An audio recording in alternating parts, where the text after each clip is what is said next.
ብፁዕ ቅዱስ አባታችን አቡነ ማትያስ ቀዳማዊ ፓትርያርክ ርዕሰ ሊቃነ ጳጳሳት ዘኢትዮጵያ ሊቀ ጳጳስ ዘአክሱም ወዕጨጌ ዘመንበረ ተክለ ሃይማኖት፣ ብፁዕ አባታችን አቡነ ዶስቆሮስ ቅዱስ ሲኖዶስ ዋና ጸሐፊ፣ ብፁዕ አባታችን አቡነ ሳዊሮስ የመንበረ ፓትርያርክ ጠቅላይ ጽሕፈት ቤት ዋና ሥራ አስኪያጅና ሀገረ ስብከታችን ሊቀ ጳጳስ፣ ብፁዓን አበው ሊቃነ ጳጳሳት የመንበረ ፓትርያርክ ጠቅላይ ጽሕፈት ቤት የመምሪያና ድርጅት ኃላፊዎች፣ የዚህ አብይ ጉባኤ ታዳሚዎች፣ ለመንበረ ፓትርያርክ በ2017 ዓመት በደቡብ ምዕራብ ሸዋ ሀገረ ስብከት የተከናወነውን አጭር የሥራ ክንውን ሪፖርት እንዳቀርብ ስለተፈቀደልኝ አመሰግናለሁ። ረዘም ያለው ቀደም ሲል ስላስገባን ባጭሩ ለዚህ አብይ ጉባኤ ብቻ የሚመጥነውን አጠር ያለው ሪፖርት ነው የማቀርበው። አንድ የሀገረ ስብከታችን ሊቀ ጳጳስ የብፁዕ አቡነ ሳዊሮስ ሐዋርያዊ ጉዞን በተመለከተ በገዛ ደግሞ የዋጃትን እግዚአብሔር ቤተ ክርስቲያን ተጠብቋት ዘንድ መንፈስ ቅዱስ እናንተን ጳጳሳት አድርጎ ለሾመባት ለመንጋውና ለራሳችሁ ተጠንቀቁ ተብሎ በተጻፈው በተገለጸው መሰረት በሀገረ ስብከታችን በሚገኙ አብያተ ክርስቲያናት ያልተቋረጠ አገልግሎት እንዲያገኙ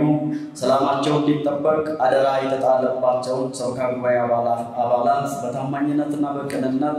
ኃላፊነታቸውን እንዲወጡ ብፁዕ አባታችን አቡነ ሳዊሮስ ጥብቅ አባታዊ መመሪያ በመስጠት በጸሎታቸውና በሁሉም በማገዝ መጠነ ሰፊ ኃላፊነታቸውን የተወጡ ሲሆን ከዚህም ጋር ተያይዞ በተለይም በደቡብ ምዕራብ ሸዋ ገጠራማ አካባቢ የሚበዛባቸው አብያተ ክርስቲያናት ከ30 ያላነሱ አብያተ ክርስቲያናት የተዘጉ አብያተ ክርስቲያናትን የግል ገንዘባቸውን ጭምር በማውጣትና አስተዋጽኦ በማድረግ እንዲከፈቱ አድርገዋል። ጥቅምት 26 ቀን 2017 ዓ.ም በኢሉ ወረዳ በተጂ የተሰራ የሚገኙ አብያተ ክርስቲያናትን ተሰርቶ የተጠናቀቀውን በተለይም ቤተክርስቲያን ባርከው በመመረቅ ቅዳሴ ቤቱ እንዲባረክና ለአገልግሎት እንዲበቃ አድርገዋል። በዚህ ዕለት በጽምነታቸው በበዓሉ ለተገኘው ሕዝበ ክርስቲያን የእምነታቸውን ጽናት በማድረቅና በማድነቅና አንድነት ኃይል መሆኑን ስራችሁ መስክሯል በማለት በስራው የተባበሩትን አብያተ ክርስቲያናትንና መላውን ምዕመናን እግዚአብሔር ባርካችሁ ከዚህ የበለጠ ስራ ሰርታችሁ ሰማያዊ ዋጋ እንድታገኙ ይርዳችሁ በማለት ከልብ በመመረቅ አባታዊ ቡራኬና ቃለ ምዕዳን ሰጥተዋል። በዕለቱም ደብሩንም ደብረ ራማ ቅዱስ እግዚአብሔር አብ ተብሎ እንዲጠራና ስራውንም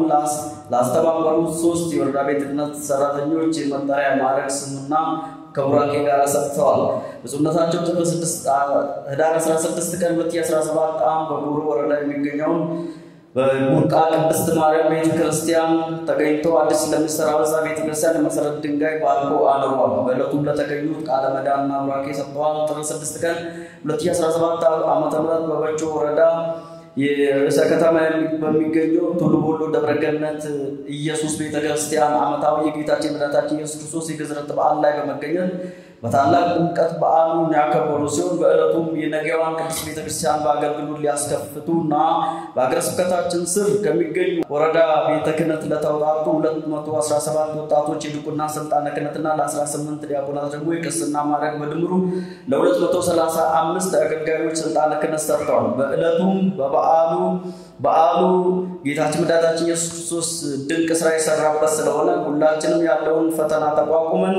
ፈጣሪያችን ኢየሱስ ክርስቶስ የሚወደውን መልካሙን ስራ ብቻ በመስራት በአንድነት መኖር አለብን በማለት ምክርና አባታዊ ቡራኬ ሰጥተዋል። ብፁዕነታቸው በወሊሶ ወረዳ በጉቴ ቅድስት ማርያም ጥር 21 ቀን 2017 ዓ.ም የእመቤታችን የቅድስት ድንግል ማርያም ዓመታዊ የዕረፍት በዓል ክብረ በዓል ላይ በመገኘትም ታላላቅ መምህራንን አስከትሎ በመሄድ ታላቅ ጉባኤ እንዲዘጋጅ በማድረግና ምዕመናኑ በሚገባው በኦሮምኛ ቋንቋ በሚገባ እንዲማርና እምነቱንና ቅድስት ቤተ ክርስቲያን በንቃት እንዲጠብቅ አደራ በማለት ቃለ ምዕዳንና ትምህርተ ወንጌል ሰጥተዋል። በዕለቱም ደብሩንም ደብረ ፀሐይ ተብሎ እንዲጠራ ስያሜ ሰጥተዋል። ግንቦት 16 ቀን 2017 ዓ.ም በወንጪ ወረዳ የሚገኘውንም ግንባታው የተጠናቀቀውን የጉዴት ቅድስት ማርያም ቤተ ክርስቲያን ቅዳሴ ቤቱ ባርከው ለአገልግሎት እንዲሰጥበት አድርገዋል። ግንቦት 20 ቀን 2017 ዓ.ም በኢሉ ወረዳ በሚገኘው በመገኘት የግንባታ ስራ የተጠናቀቀው እንዳራቡ ቅድስት ድንግል ማርያም አዲስ ህንጻ ቤተክርስቲያን ባርከው በመመረቅ መንፈሳዊ አገልግሎት እንዲሰጥበት አድርገዋል። በዕለቱም ለተገኙት የአካባቢው ምዕመናን ቃለ ምዕዳንና ቡራኬ ሰጥተዋል። ደብሩንም ደብረ ገነት ቅድስት ማርያም ተብሎ እንዲጠራ ስያሜ ሰጥተዋል። መልካም አስተዳደርን በተመለከተ በሀገረ ስብከታችን ስር የሚገኙ ሰበካ ጉባኤ አባላትም ሆኑ መላው አገልጋዮች ቤተክርስቲያንን ቀኖና ቤተክርስቲያን መሰረት በማድረግ መልካም አስተዳደርን በማስፈን የተጣለባቸው መንፈሳዊ ኃላፊነት በታማኝነት እንዲወጡ በየጊዜው በሚካሄደው ስብሰባና በልዩ ጊዜ ብፁዕነታቸው መመሪያ ሰጥተዋል። ምግባረ ሰናይን በሚመለከትም የተለያዩ ስራዎች የተሰሩ ሲሆን በተለይም ለወላጅ አልባና አቅመ ደካማ የሆኑ ወላጅ ላላቸው ልጆች ትምህርት ቤት ገብቶ እንዲማሩና የምገባ ፕሮግራም እንዲደረግላቸው ከብር 660,000 በላይ ድጋፍ በማድረግ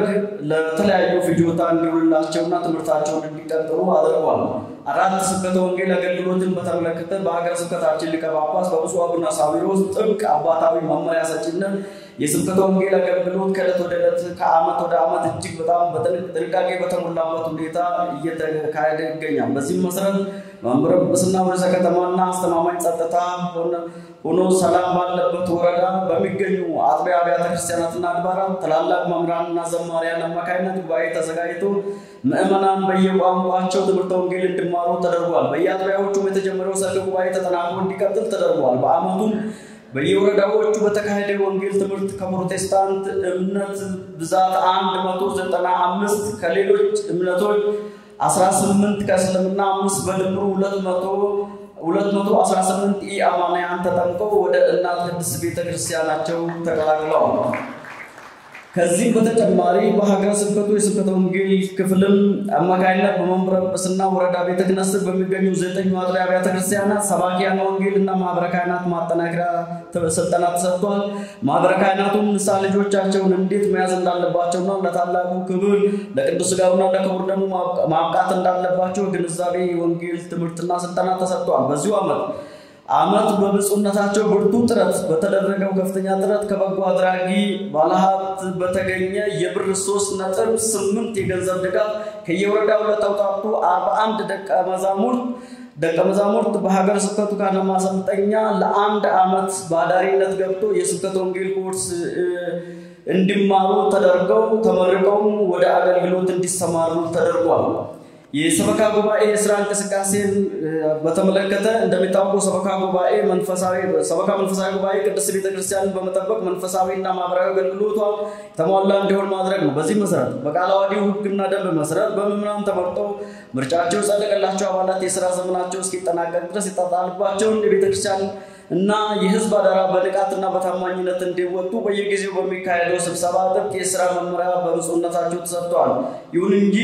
ከጊዜ ወደ ጊዜ የጸጥታ ችግር ጋር ተያይዞ ካሉት 13 ወረዳዎች አብዛኛዎቹ አጥቢያዎች የሚገኙት ገጠር ውስጥ ስለሆነ በየጊዜው ችግር ጎልቶ በሚገኘው በገጠሪቱ ቤተክርስቲያን ሰበካ ጉባኤ አባላት እንዲሁም በአገልጋይ ካህናት አባቶች ላይ መንፈሳዊ አገልግሎቱን አጠናክሮ ለማስቀጠል ሆነ የአባልነት ክፍያን ለማስከፈል ገቢ ለመሰብሰብ እጅግ በጣም ፈታኝ ከመሆኑ በላይ ለቤተክርስቲያን ተብሎ ካርኒ ይዞ ገንዘብ እንዳይሰበሰብ እስከ ማስደረግ ደረጃ የተደረሰበት ጊዜ መሆኑ ሰበካ ጉባኤያቱ ለጊዜው ከአካባቢ የተመረጡ ቢሆንም ተንቀሳቅሶ ስራ እንዳይሰሩ ተለያየ ችግር እየደረሰባቸው ሲሆን ከዛም በላይ የህይወት አደጋ እስኪደርስባቸው ድረስ ካህናቱን ጭምር በከፍተኛ ችግር ውስጥ ይገኛሉ። ገዳማት በተመለከተ ሌሎቹን ስላስገባን በሀገረ ስብከታችን ውስጥ 6 ገዳማት የሚገኙ ሲሆን ከነዚህ ውስጥ በተለየ ሁኔታ ታሪካዊው በወንጪ ሐይቅ ገዳም ደሴት ላይ የሚገኘው እድሜ ጠገቡ የወንጪ ቅዱስ ቂርቆስ ገዳም ነው። እንደሚታወቀው በዚሁ ገዳም የቅርብ ርቀት በሐይቁ አቅራቢያ ገበታ ለሀገር የሃሮ ወንጪ ኢኮ ቱሪዝም ፕሮጀክት በልዩ ሁኔታ ተሰርቶ በውጭ ቱሪስቶች ሆነ በሀገር ውስጥ ቱሪስቶች እየተጎበኘ ያለ እጅግ በጣም ማራኪ ቦታ ሲሆን የቦታውን ጥንታዊነትና ታሪካዊነት አስመልክቶ የኢፌዴሪ ጠቅላይ ሚኒስትር ክቡር ዶክተር አብይ አህመድ ነባሩ ገዳም ይዘቱን ሳይለቅ ታሪካዊነቱ ባለበት ተጠብቆ እንዲታደስና ሥርዓተ ቀብር የተፈጸመበት ዙሪያ ቦታ ሙሉ በሙሉ ጸርቶ በአይነቱ ልዩ የሆነ ህንጻ ህንጻ ቤተክርስቲያን እንዲሰራና ለህዝቡ አገልግሎት እንዲሰጥ ለጉብኝት ምቹ እንዲሆን ፈቅደው ማህበራዊ ዘርፍ አማካሪ ሚኒስትር የተከበሩ ሙአዘ ጥበባት ዳንኤል ክብረትን በመወከል ከፍተኛ ባለሙያዎችን ጭምር በቦታው ድረስ ይላኩ ሲሆን ለኡካኑም ከመስኡነታቸው ጋር በመሆን ቦታው ድረስ በመገኘት ያካባቢውን ታላላቅ ሽማግሌዎች በማወያየት ነባሩ ገዳም እንዲታደስና አዲስ ልዩ ህንጻ ቤተክርስቲያን እንዲሰራ ፈቃደኝነታቸውን ከጠየቁ በኋላ ያካባቢውን ሽማግሌዎች ሐሳቡን በደስታ በመቀበል የተስማሙ